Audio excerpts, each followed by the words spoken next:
Olá pessoal, tudo bem? Eu sou Eliezer, estamos aqui para fazer mais um vídeo. Falo aqui de Fortaleza, a cidade onde eu moro. Eu estive associado com a Torre de Vigia, né? Por mais de 27 anos da minha vida. Eu passei por um processo de lavagem cerebral profunda. Passei muitos anos da minha vida hipnotizado, acreditando fiel e cegamente que tudo aquilo em que eu acreditava era verdade. Acreditei por quase 27 anos, mesmo quando tive problemas na organização, eu passei por uma desassociação, mas mesmo nesse período eu acreditava que tudo aquilo que era pregado nas publicações, tudo aquilo que era ensinado era verdade, embora eu tivesse algumas dúvidas, né? Existem pontos que nunca foram assim totalmente explicados nas publicações. E eu agradeço muito a Deus, gente, por ter acordado desse sono, por ter acordado desse transe, né? E hoje eu olho para trás e vejo como é perigoso, como é insano, né? Você entregar à sua mente o seu direito de raciocinar, o seu direito de ponderar, o seu direito de pensar, você entregar isso nas mãos de outras pessoas. Detalhe, pessoas que são imperfeitas, assim como qualquer outro ser humano, mas pessoas que de uma maneira muito maquiavélica se julgam acima do bem e do mal, pessoas que dizem que têm o poder dado por Deus, ou poder não, a autoridade dada por Deus. Essas pessoas dizem isso, de decidir inclusive questões que envolvam a sua vida, a vida de seus familiares, a vida de seus entes queridos, né? Pessoas que admitem depois que podem se enganar e que nada acontece.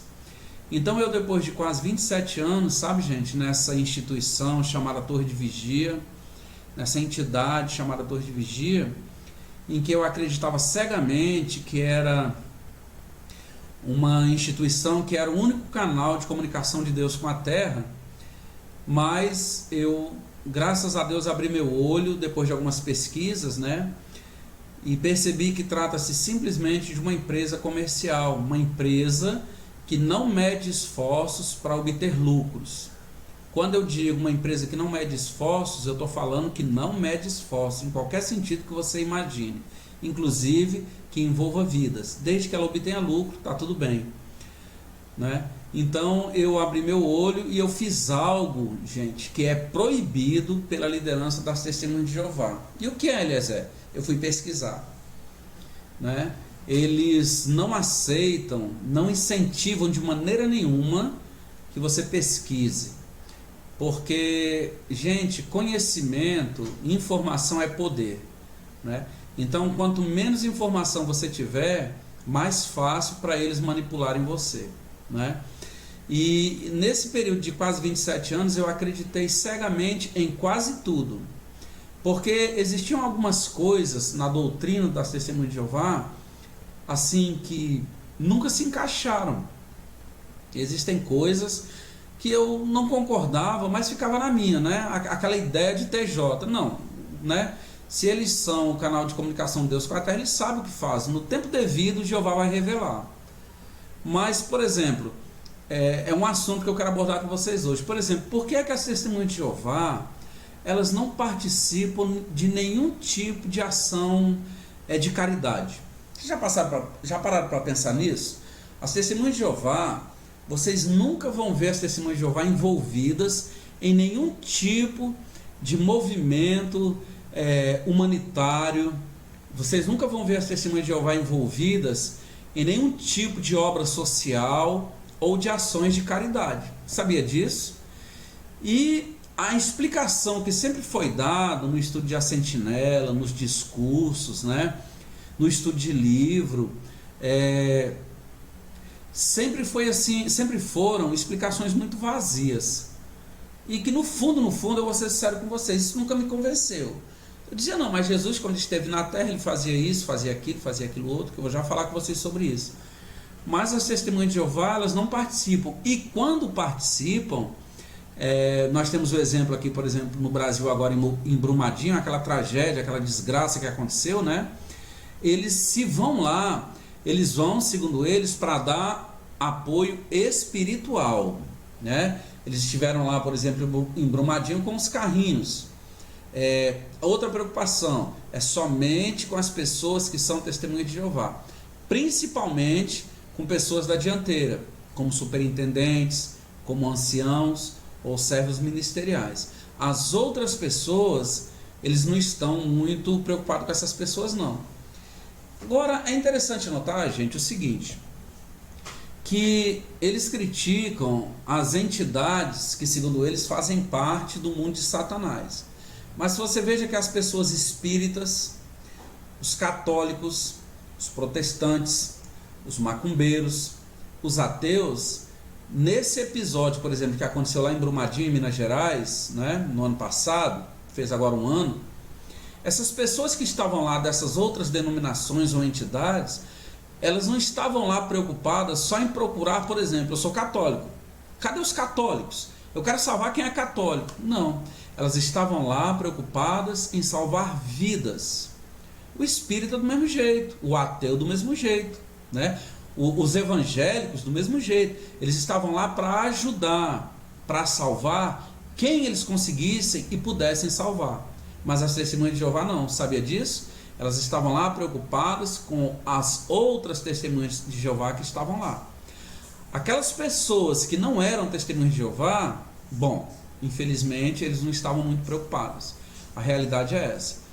Então, gente, essas coisas e outras que eu vou falar aqui ao longo dos vídeos que eu for fazendo, essas coisas elas sempre me incomodaram, né? Embora eu tivesse, né, com uma ideia implantada na minha mente, aquele processo neurolinguístico, que eu nem sabia o que era isso, né? E que eu fui vítima disso, mas no fundo essas coisas me incomodavam. E é justamente sobre isso que eu quero falar com vocês hoje, tá bom? A questão humanitária, a questão de caridade. Se uma religião ou uma organização, ela prega e faz questão de frisar isso, que segue a Jesus, e ela critica, como nós vamos ver, atitudes de outras organizações religiosas, ela deveria ser diferente, vocês concordam? Então nós vamos analisar isso a partir de agora. Será que realmente as testemunhas de Jeová, elas praticam caridade?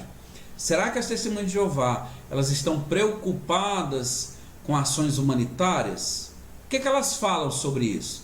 Eu gostaria de conversar com vocês sobre isso hoje, analisando duas revistas, a Sentinela, e analisando mais um ponto naquele livro Organizado para Fazer a Vontade de Deus, que é esse livro aqui, tá bom? Vamos analisar um pouquinho e refletir um pouquinho sobre isso, e o que eu vou mostrar para vocês é baseado em pesquisas que eu fiz e na minha própria experiência lá dentro, quase 27 anos, tá bom, gente? Vamos lá.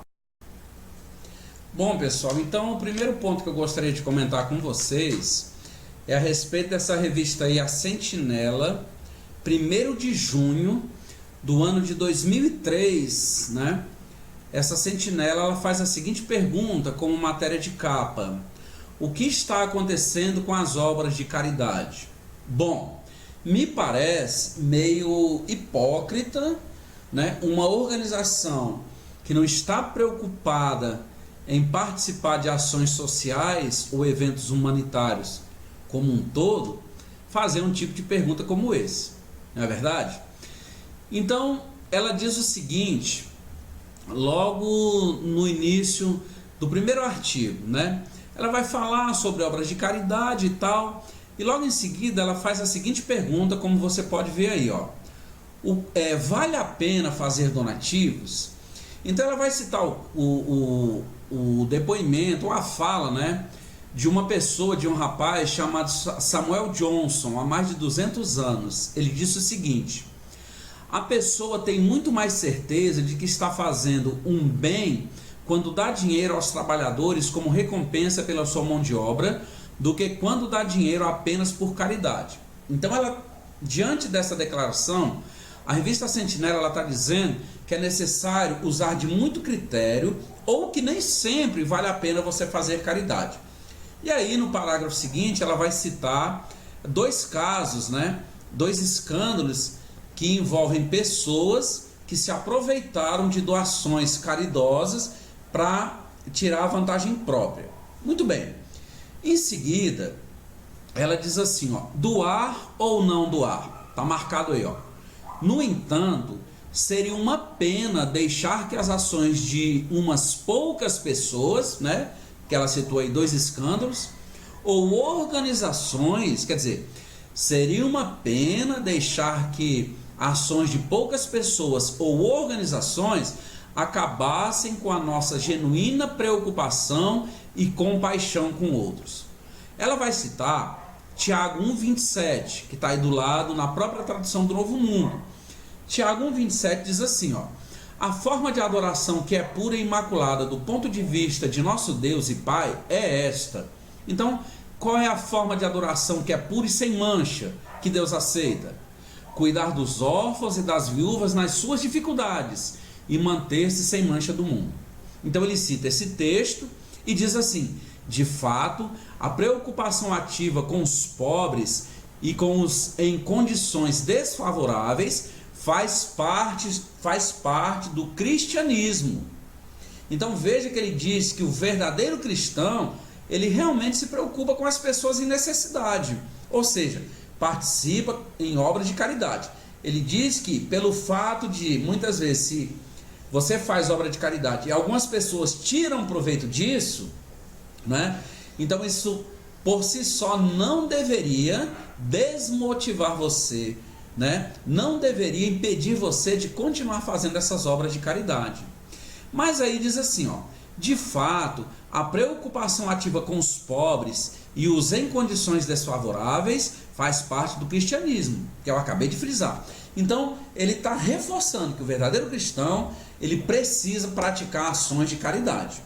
E embaixo, ele diz assim, ó, mesmo assim, você talvez se pergunte, veja, devo continuar a contribuir para obras de caridade ou devo simplesmente tentar ajudar o próximo em base pessoal? Ó, o que Deus espera que façamos? Então são perguntas que são indagadas nessa revista Sentinela, né? Aí nós vamos para frente. Diz bem assim, ó, a motivação correta é vital. O que motivava aquelas pessoas a fazerem dádivas? Então eu pulei aqui alguns parágrafos, porque ele diz que lá no primeiro século, né, lá nas eclésias, nas congregações, os irmãos, eles realmente se juntavam e procuravam ajudar as pessoas ou aqueles irmãos que estavam em condições desfavoráveis ou que passavam dificuldades. Essa parte aí que está em amarela diz assim, ó, era mais do que compaixão despertada por um apelo emocional por ajuda. Elas sentiam uma responsabilidade moral de fazer cada dia o que podiam para ajudar os que sofriam devido à pobreza, adversidade, doença ou outros problemas. Aí ele vai citar Tiago 2,15, né? Ele vai citar Tiago 2, 15 e 16, que diz assim, se um irmão ou uma irmã não tem o que vestir, nem alimento suficiente para o dia, e um de vocês lhes diz, vá em paz, mantenha-se aquecido e bem alimentado, mas não lhe dá o que ele necessita para o corpo, de que adianta isso? Então ele cita esse texto. Muito bem. Lá no parágrafo seguinte ele diz assim, ó, o apóstolo João destacou esse aspecto vital de se fazer dádivas quando perguntou. Ele diz assim, ele vai citar 1 João 3,17. Todo aquele que tiver os meios deste mundo para sustentar a vida e observar que o seu irmão padece necessidade e ainda assim lhe fechar a porta das suas ternas compaixões, de que modo permanece nele o amor de Deus? Olha que texto interessante ele diz.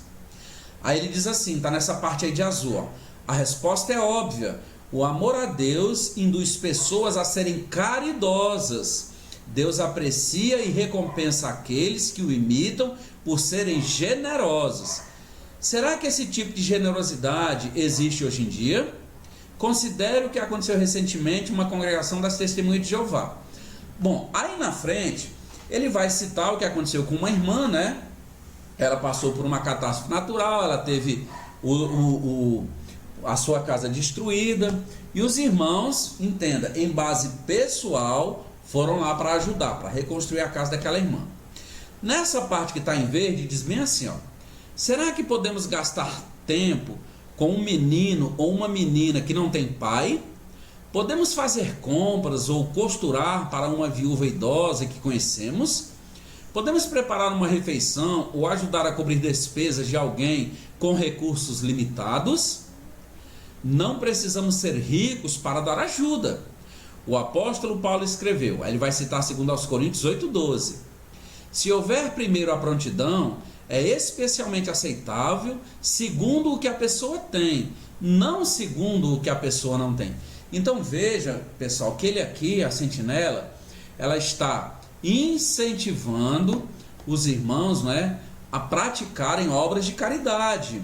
Ela está incentivando os irmãos a serem generosos, a ajudar aquelas pessoas que estão passando por dificuldade, inclusive cita textos bíblicos. Mas será que na prática isso realmente acontece? Será que as Testemunhas de Jeová, como organização, como congregação, elas colocam em prática isso aí, que elas incentivam os irmãos em base pessoal a fazer? Vamos dar uma olhadinha? Então, gente, conforme nós analisamos aí rapidinho nessa sentinela, né, dá para perceber que esse é um artigo para o público. A Torre de Vigia, ela diz que é necessário ter muita cautela com relação à questão de se fazer caridade, na questão de ações humanitárias. Bom, ela cita uma fala de um rapaz há quase 200 anos. Ela diz que ser caridoso faz parte do verdadeiro cristianismo. E se vocês observarem o que foi mostrado nesses parágrafos, vocês vão perceber que tudo que ela incentiva a fazer é em base pessoal. Vocês notaram? Não tem nada aí dizendo que a organização da Torre de Vigia, do corpo governante, eles têm, por exemplo, vou usar uma expressão que é muito usada dentro da organização do corpo governante, né? Eles não têm nenhum arranjo, né, para participar de ações comunitárias, de ações de caridade ou ações humanitárias. Como eu citei agora há pouco, quando acontece, como aconteceu no Brasil aqui há um ano atrás no caso de Brumadinho, isso é feito em base, normalmente pessoal, a congregação faz um arranjo e aí, alguns irmãos vão lá, mas a preocupação primária é somente com as Testemunhas de Jeová. Se você analisar as outras instituições religiosas ou as outras instituições governamentais, ONGs e assim por diante, elas estão lá preocupadas em salvar vidas, independente se você é cristão, se você é macumbeiro, se você é ateu, se você é evangélico, o que quer que você seja, não é? Eles estão lá preocupados em salvar vidas. Você notou aí que não existe por parte organizacional um arranjo dessa natureza. O que é incentivado aí a se fazer em base pessoal. Agora nós vamos analisar o que é que diz o livro organizado sobre esse assunto, tá bom? Então, gente, tá aí, ó. Esse é o livro organizado para fazer a vontade de Jeová, né? Eu gostaria de considerar com vocês, porque assim, o livro organizado, gente, ele é do jeito que o ancião, ele tem o livro Pastorei, né, que é conhecido como KS. Toda Testemunha de Jeová, ela tem acesso a esse livro organizado para fazer a vontade de Jeová. Esse livro, ele é como se fosse o KS de toda Testemunha de Jeová. Ele vai delinear, ele mostra como é a estrutura, né, da Torre de Vigia, como funciona a congregação. Ele vai dizer quais são as normas, as diretrizes para você viver bem lá dentro, né? Bem entre aspas. E aí no parágrafo 12, no capítulo 12, perdão, a partir do parágrafo 13, ele diz bem assim, ó: às vezes, irmãos fiéis na congregação precisam de ajuda material por causa da idade avançada, doença ou outra adversidade além do seu controle. Quando isso acontece, familiares, parentes e outros que ficam sabendo da situação talvez se sintam motivados a ajudar.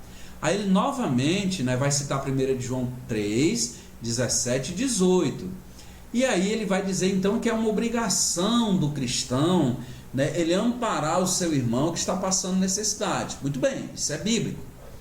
Lá embaixo, no parágrafo 14, ele diz assim, ó: na sua primeira carta a Timóteo, o apóstolo Paulo explicou como se pode dar ajuda material aos que merecem essa ajuda.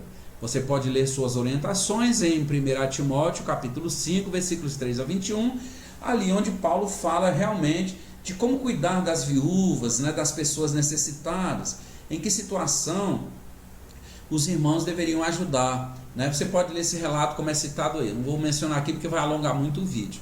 Nessa parte que está em azul, diz assim, gente, eu gostaria que vocês prestassem muita atenção nisso, para ver como é que a Torre de Vigia trata desse princípio, tá bom? Cada cristão é o principal responsável por cuidar das necessidades do membro da sua própria família. Bom, até aí tudo bem. Os idosos e os doentes devem receber a ajuda de seus filhos, netos ou outros parentes próximos. Tá certo. Agora veja o que ele vai dizer. Às vezes é possível obter ajuda material por meio de programas sociais ou do governo. Bem aqui eu quero fazer uma pausa. Como é que você vai recorrer a programas sociais ou do governo? Isso me parece um pouco incoerente e discrepante se a Torre de Vigia ela não participa de nenhum tipo de programa social. Nenhum. Ela não participa de nenhum tipo de programa governamental, mas ela quer que os seus membros recorram a tais programas. Isso me parece um tanto quanto incoerente, pessoal. E ainda diz assim, ó, assim, parentes ou outros podem ajudar a pessoa a entrar com o pedido para receber essa ajuda. Então ela agora joga a responsabilidade, a Torre de Vigia, para cima do governo, para cima dos programas sociais. Vocês estão entendendo que interessante? Lá embaixo, nessa parte que está de verde, no finalzinho do parágrafo 14, ainda diz assim, ó, para os cristãos é um privilégio compartilhar seus bens materiais com os que precisam. Então, gente, veja que ele está tratando aqui dessa questão de caridade em base pessoal.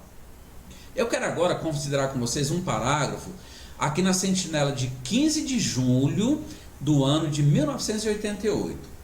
Né? Tem um tópico aí que diz bem assim, ó, é um dever da congregação. Ele cita novamente o que diz Tiago 1,27 e Tiago 2, do 15 ao 17, que fala ali sobre cuidar dos órfãos, das viúvas na sua tribulação, né? Nessa parte que está em azul aí marcado, olha que coisa interessante, essa sentinela de 1988 diz: assim, se um cristão idoso precisa de ajuda, isso é assunto de preocupação para toda a congregação. Muito bem, os anciãos podem tomar a dianteira nisso. Conforme Paulo instruiu em 1 Timóteo 5, 4, eles devem primeiro, quer dizer, os anciãos devem primeiro determinar se o idoso tem filhos ou netos dispostos a estar pagando a devida compensação aos seus pais e avós, pois isso é aceitável à vista de Deus. Eu quero fazer uma pausa bem aqui. Eu quero fazer a seguinte pergunta: como é que se aplica um princípio desse aqui, ou uma orientação dessa aqui, quando alguém envolvido nessa situação está desassociado? O avô é desassociado, ou o filho é desassociado, ou o neto é desassociado, porque é proibido ter contato. Como é que se aplica um princípio desse aqui? Vocês estão entendendo, pessoal? É um tanto quanto contraditório, mas vamos lá. Aí ele diz assim, ó, se não houver, quer dizer, o idoso não tem ninguém por perto que possa ajudar. Os anciãos podem investigar que tipo de seguro ou provisão governamental estão disponíveis. Então, novamente, a Torre de Vigia joga para cima do governo. Eu chamo isso aqui, pessoal, de parasita social. Porque se você não participa de nenhum tipo de ação comunitária, você não participa de nenhum tipo de ação social, você não participa de nenhum tipo de ação governamental ou humanitária, como é que você pode querer usufruir benefícios disso? Você está vendo como a Torre de Vigia ela consegue se sair? É uma entidade extremamente egoísta, que não tem nem sequer, vou usar a expressão lá do Salão do Reino, um arranjo para cuidar dos irmãos idosos, para fazer caridade, mas veio na sentinela perguntar o que está acontecendo com as obras de caridade. Vocês viram? Aí diz assim, ó, é até mesmo possível que alguns na congregação possam dar ajuda financeiramente em base pessoal.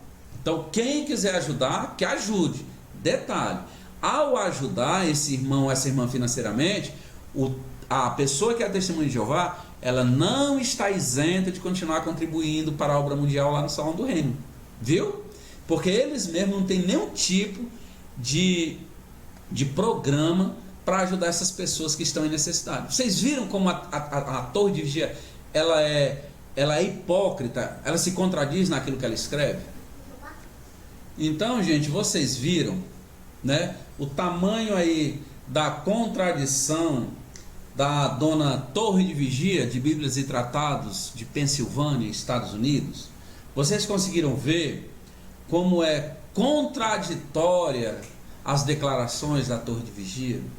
Então, assim, eu passei 27 anos lá dentro vendo esse tipo de coisa. Então, é natural que tenha irmãos que são seres humanos, que existem testemunhos de Jeová, gente, que se condói da situação do seu próximo. Tem condições financeiras, e é claro que eles vão ajudar. Eles vão procurar ajudar aqueles irmãos que estão passando um momento de perrengue, uma dificuldade na vida.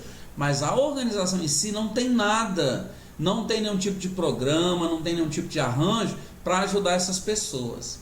Sabe o que eles dizem? Talvez você que foi testemunha de Jeová, o que é, já tenha escutado essa declaração. Eu escutei muito, inclusive em discurso público.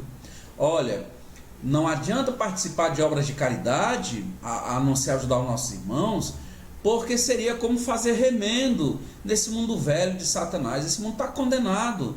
Então Jeová, ele não vai fazer remendo nesse mundo. Bom, aqui, gente, cabe uma reflexão. Se nós analisarmos os evangelhos, será então que Jesus Cristo ele fez remendo no mundo de Satanás? O que vocês acham? Porque veja, Jesus ele curou pessoas doentes. Jesus ele curou mudos. Jesus curou surdos. Jesus curou pessoas que não enxergavam, cegos. Jesus, gente, ressuscitou mortos. Será então que Jesus estava remendando o mundo de Satanás? Ora, as testemunhas de Jeová, elas não pregam um novo mundo? Então, na visão deles, Jesus não deveria ter feito isso não. Não, meu pai vai trazer um paraíso futuramente, a pessoa morreu aqui, quando eu estiver lá no reino, quando eu for o juiz, for ajudante, né, como eles dizem, quando eu for ajudante do meu pai, essa pessoa vai ser ressuscitada, isso não tem problema nenhum. Aquele ali é cego? Não, mas lá no novo mundo ele vai enxergar. Aquele ali é manco, é aleijado, no novo mundo ele vai correr, ele vai pular. Eu não vou me preocupar com isso agora não. Mas não, gente. Jesus, ele se condoía, ele se compadecia da situação das pessoas, não é? Vocês lembram no Evangelho de Lucas aquele relato em que Jesus curou 10 leprosos? Quantos voltaram para agradecer Jesus? 1. Mas Jesus deixou de ajudar? Não, gente. Então esse argumento, ele não me convence. Então isso só faz provar para mim, depois que acordei do transe, do hipnotismo, que é simplesmente um negócio. Então você está ali na congregação, tem alguém passando dificuldade, a torre de vigia não vai tirar um centavo do bolso dela para te ajudar não, viu? Você vai contar com a boa vontade, com a caridade de irmãos em base individual, porque a torre de vigia não tem nenhum tipo de programa ou de arranjo para amparar as pessoas necessitadas não. Mas veio na revista Sentinela cobrar o que é que está acontecendo com as obras de caridade. Então, gente, isso aqui é mais um ponto que eu quero mostrar para vocês de como é contraditória essa entidade que controla as atividades das testemunhas de Jeová. Simples assim. Simplesmente um negócio. Enquanto eles tiverem lucro, tá tudo bem, né? Na questão aí de ajudar em base individual, o irmão, a irmã ajuda o outro que está passando dificuldade, muito bem, palmas, parabéns. Mas isso não exime o irmão, a irmã, de chegar na caixinha, colocar uma contribuição, de passar, né, o cartão de crédito, agora como a gente viu, fiz um vídeo aqui um dia desse, de fazer uma transferência bancária para a torre de vigia. Tá vendo? Foi essa organização que eu servi 27 anos, achando que estava servindo a Jeová Deus e a Jesus Cristo. Então eu quero aqui agradecer, dizer a você que compartilhe, pedir que você nos ajude, né? Compartilhe os nossos vídeos, deixe seu comentário, dê o seu like. Se não gostou, dê o seu dislike, né? Se inscreva no nosso canal, acione lá o sininho, porque toda vez que nós colocarmos um vídeo novo, você vai ser notificado, né? E lembrando que tudo que eu tenho mostrado aqui, gente, eu estou usando as publicações da Torre de Vigia, tá bom? Então eu quero agradecer, dizer a você que tenha um excelente fim de semana, fique na paz, fique com Deus, fique na paz de Jesus Cristo. E o meu desejo, Eliezer, aqui de Fortaleza, e de toda a minha família, a minha esposa e meus 2 filhos, é que só as coisas boas aconteçam a você, tá bom, gente? Fique com Deus, boa tarde e até a próxima.